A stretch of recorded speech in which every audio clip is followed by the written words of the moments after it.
difficult to understand. Hindus still have the prevailing concept that Shiva is formless. In temples, while all other gods were crafted with beautiful figures, Shiva alone is installed in the form of a black stone and called as Shivalinga, a symbol of Shiva. The most popular mantra, Om Namah Shivaya, is not a praise to Lord, but a high spiritual concept in which a devotee identifies himself with Shiva, the infinite existence. The concept of Nataraja, the rhythmic dance of Shiva, is the best imagination for harmony in nature. Ardhanarishwara, Siva-Shakti are other important concepts. Dr. R.L. Kashyap, a scientist and Vedic scholar, addressed this concept to new heights in the following video. And the idea again is next, the idea of the Shiva and the Rudra. Rudra, unfortunately, in the later Puranas, especially these our modern things, they quote it from Rudra-Shiva, he who makes us cry and that sort of thing. Therefore, we associate him with the god of. At the same time, there is this idea of Shiva. For example, consider the Ramana and other things, where we think of the Arunachala Shiva as the Shiva is that which is two aspects. That which doesn't move, stationary, and that which moves. The stationary aspect, we think of him as the flash of the light, and we think of the Arunachala as the flash of light, as it were, which has become, shall we say, a mount. And of course, the dancing Shiva is well known. So these two aspects of Shiva are there actually. So Rudra, the idea is, he makes the point is, the Rudati, he doesn't relate to blood at all. That's a different question basically. It was Aurobindo who basically made the idea. There is a creation is there. Then Vishnu is there, all pervading. So it is a complex thing. Therefore, somebody has some power has to be there to maintain, shall we say, the harmony among everything. Most important. We have millions and millions of species. And therefore we have not only the friendly ones, we have the unfriendly ones also. In the Veda it is the Dasyu, in the Purana it is the Rakshasas. Therefore Vishnu in the Veda sort of comes in handy, works with Indra also. But Vishnu in the Veda is a little different. Sometimes just as we speak of the Vishnu as calm, there is also his fearful aspect. That is in the way. So we speak of him. He roams in the hills like a tiger. That is a verse in the first mandala, 156 sutta. We have that word. Therefore, just like Indra has his nicer qualities and forceful, Vishnu is also like that. They work together. And therefore, the Shiva, the Rudra, so that is the point. With Sri Aurobindo makes the idea. There is the creation is there. So remember, our creation is not a single act. It is a perpetual creation. So it happens. I will give you an example. Then the point of Sri Aurobindo always is our life at large has a goal, as it were. And the goal, we speak of the Veda, is the idea of the all-sided perfection. And we have so many births, as it were. In each birth we learn something. But that is not remembered in our outward things, true. But it is true. For example, many of us people have at the age of 3 or 4, they are excellent artists, excellent musicians. It manifests if only you see inside.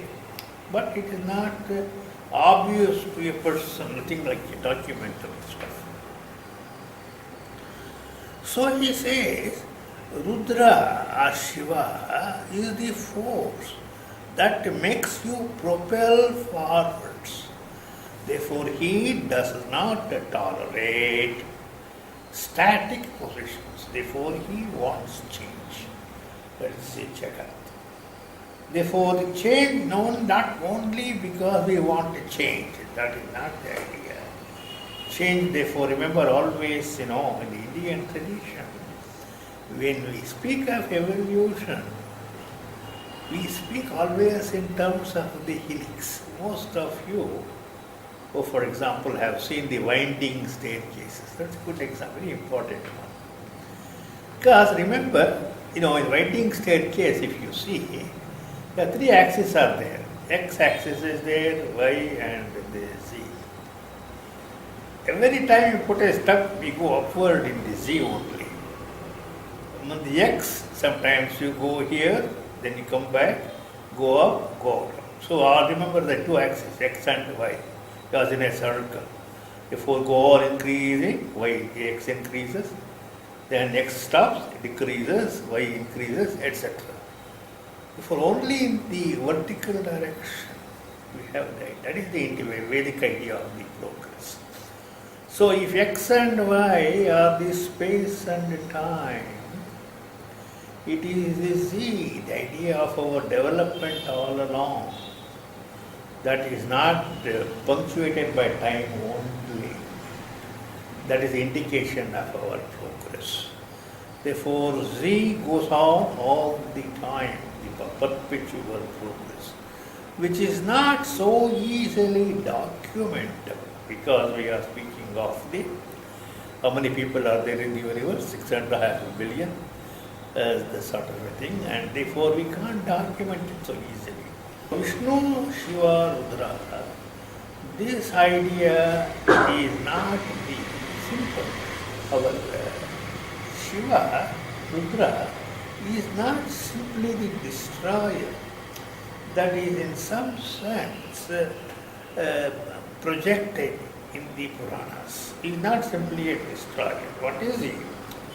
He destroys to recreate a new species of people, so that in every generation, every age, it contributes. Therefore, Brahma is the principle of perpetual creation. Vishnu is the principle of perpetual preservation. Shiva is the principle of perpetual, shall we say, upward movement. See, upward, this destruction is very important also. People are all afraid of the destruction and other things. But that's how I want to go. So these three important ideas are there. They are Vedic ideas. They are also mentioned in Purana. But Purana, by and large, don't worry about their deeper idea. So it is not correct to say that it is true, the Veda, Brahma as a deity is not there. But the idea of creation by mantra, it is a very, very common idea in the whole of the Vedas. That's simply not to be sort of contested at all. So Vishnu has about 20 suktas, and Shiva also. Shiva in the Veda, you should understand, he is the one great healer. For example, one mantra says, Gatapatim, Medapatim, Jalasha Pejajam, Tat Shamyo, Sumnaihi, Himahe. That word Shamyo is very important for us, because normally when we think of peace, I want to be peaceful. We think, I want to sit down, successful, sit in the sofa and that sort of thing. We associate peace with rest. That is Sham. But Veda also says we have to develop the habit of appreciating the peace even in the moment. And that word is Yo-ho. Therefore, the word Sham Yo-ho means that power of Shiva, Rudra, who gives you the peace at rest and the peace in the moment. Veda itself doesn't have the word Shanti. It has the word Sham. So Shanti is in the major Veda and that sort of. But that's the reason. Ghatapati Medapati is Jalasha Beshajam. Beshaja is the healer. How does he heal? By means of all the powers in the Jala. Jala, as I tell you, it is that which takes birth, Ja, and which moves Laya. Therefore, in some sense, it is the heavenly waters in the Jalasha Beshajam. That Shamyoho Sumnai Imahe. Therefore, we Imahe. Sumnayo forever. That is this idea. Therefore, then another mantra says, he has in his hands all the healing powers and that sort of. For in the Veda, he is not simply a deity of destruction, but he is also the deity of, shall we say, the healing and that sort of thing. And that's the reason why our Namaka and Chamaka are so important in some sense. For it is in Namaka there are so many different epithets for him that people don't understand the epithets. That's this idea. Therefore, of course, because you don't understand, you give all sorts of meanings for it, and to understand this idea. Then I want to say, as I told you, any important idea in the Veda, you have to translate it into anything. Everyday life also. That's very important. You simply can't. They're not only that. Therefore, this old idea, we need the mantras for our moksha. The idea is itself what is moksha. Moksha is mukti. So, what is mukti? There is this question. Before mukti, you have to understand what is it that binds you. You want to release, no doubt about it. If you don't understand what binds you, then obviously there is nothing like a mukti at all. Therefore, Veda basically says, ask the fourfold question. That is, it speaks of the three bonds. In the Kannada, for example, most of you use the word. For example, when you speak of difficulties in the house, we speak of the tapatrayas, we say. Tapa is burning. Traya is three. Very few people know what is this. They simply say the tapatraya is the equivalent of difficulties. That's what they think. But tapa is burning. What is the three? Three is the burning caused at the physical level, the burning caused at the prana level, and the burning caused at the mental level. Tapa. So this idea is developed again when we speak of the three bonds. We speak of Rudra, remove our lower bond, the middle bond, and upper bond, and releases and that sort of thing. So all of these you have to put in conjunction together to understand this idea of what we mean by moksha. Therefore, moksha is not something overnight you go to a different place and that sort of thing. That's not the idea of the moksha. So the important thing is, moksha is something, a condition which you should attain when you are living. That's the point our Shankaracharya makes in so many different. It's not a post-death condition at all, as this idea. So what you cannot achieve when you are alive, you are not going to achieve after you die. But remember, of course, in the people actually, even though in one birth we do something, and other births are there, that's different. Therefore, we have to understand how do we relate this triplet, Brahma, Vishnu, Shiva, to our everyday life. That is question. Without bringing in moksha and that sort of thing. The answer is you take your food, for example. So for all human beings, all living beings need food. That you understand first of all. Therefore, clearly three aspects are there. The people who produce the food, the people who consume the food, and the powers which decompose the food. All the three are important. So, the idea is, all of them are perpetual organizations. So who are the people who produce the food? It is the bacteria plus our plants. So the Brahma, the creation idea of the food Brahma idea, it is not one day business, it's going on perpetually. Similarly maintenance. But come to this most important idea of this what is loosely called destruction. No, I call it recycling. The point you have to understand is every living being dies. Therefore, the ordinary plant dies, and then of course the point is we don't understand when the big animals die, there's a disaster in some sense. So, the third point is the most important. Therefore, the destruction, instead of using that negative word, we ask this idea that it should be idea of recycling. After the body has served the purpose, then it takes all the things and takes out all the things. And as people, if you read in modern books on biology, 75%, 95% of a plant comes from the upstairs, from the atmosphere. Only 5% comes from the downstairs. But it takes so much effort to get that 5%, and that's the reason that you don't know.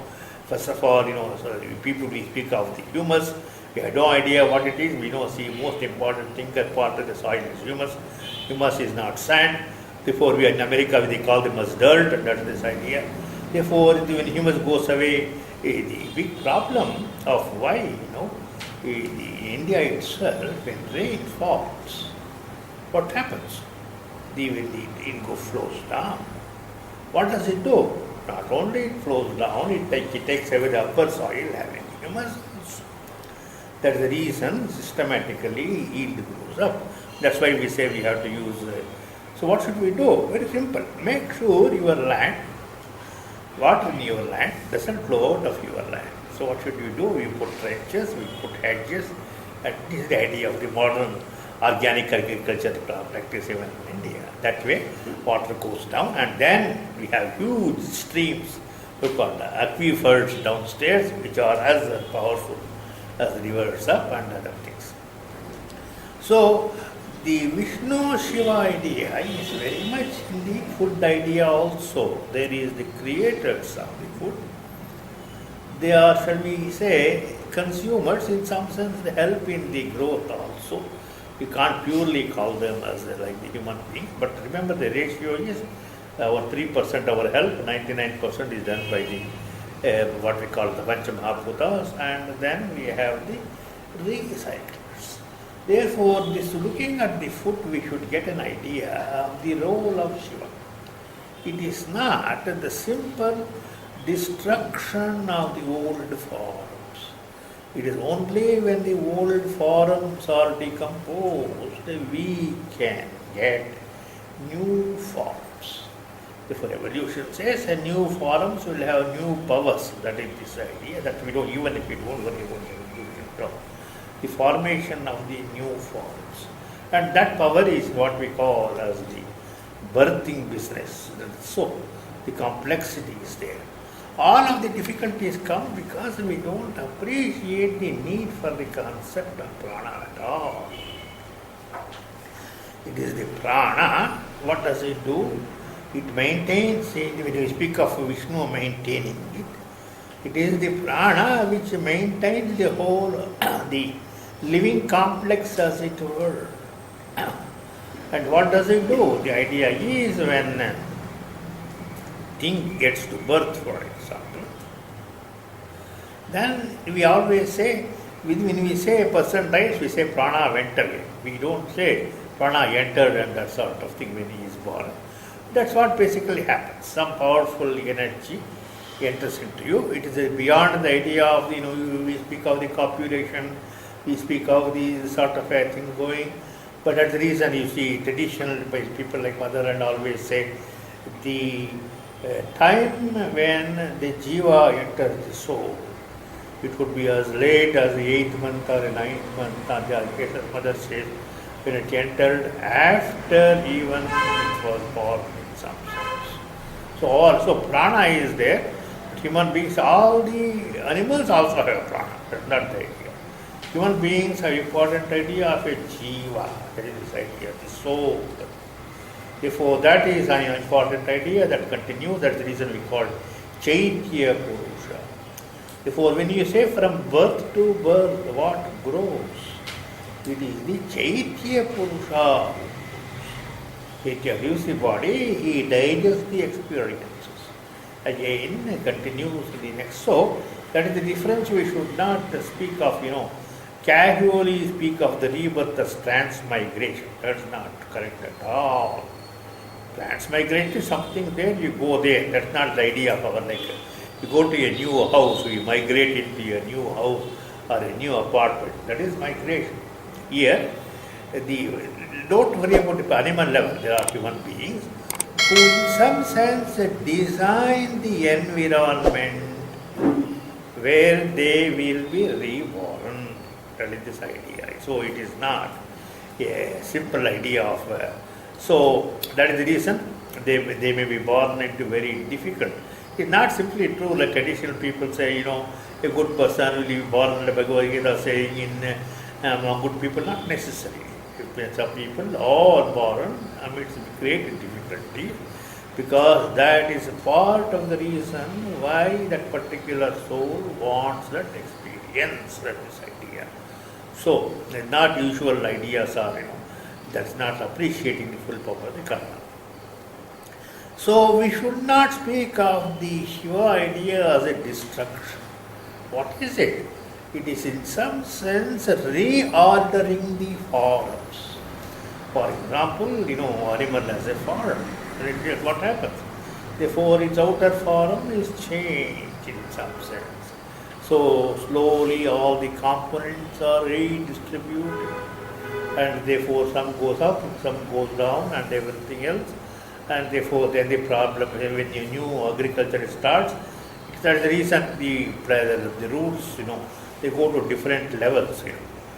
Why we need trees, or because they are the one which go down up to the roots at the bottom of the one. And all the other things are vegetables, they don't go very much at all. They stay on the surface as it were. Therefore, we need more water for the vegetables. So, a good example is at least you take a little trouble of looking at the coconut tree all around our house is there. We water it only, let us say, in the first few years we may water it. Afterwards we stop it. It depends upon the thing. And therefore, that's a good example of how far the roots go and that sort of thing. So that is the reason the point of the things like our coconut tree is a good example to show that it is a photosynthesis. We know only one contribution of the sun called as photosynthesis. That is, sun's rays come, it's only one aspect. The very fact, the coconut tree exists is the water is going all the way some 500 feet up. There is no physical law, therefore the sun himself pushes the water up. Similar, same thing when a bird is flying, the same. The forces of sun come into the being in so many different ways. Since we cannot quantify them, that's the problem with the physics. Since we can't quantify them, we ignore them. That is this idea. But that obviously is not correct thing to do. Therefore, this much of information is sufficient for you. And you take the same thing again even into an idea like education, for example, learning. How human beings learn as a group. Again, there is this idea of the creative aspect beginning. Then what do we do in the Middle Age? We preserve it as it were. Then we have the later period. What do we do? All of you see, at least in the United States or even in India, if you become an accountant, you don't become an accountant all your life. When you change, you regroup things, then you come to music. Before you rearrange all the things and that sort of thing. That is the point of our creative idea. Therefore, these three ideas, that is the creative idea, the maintenance idea, and the recycling and the recreation of the form idea is there in every aspect. It is in science, in education. Food is an excellent example. of how you can easily see these three different things. So, therefore it is in that sense the depth of the Indian teaching has the depth. What is it? It understands, not simply satisfied with a slogan or the simplistic idea, after that we go to a good place and that sort of thing. That if you understand this, then you will understand the need for dying also.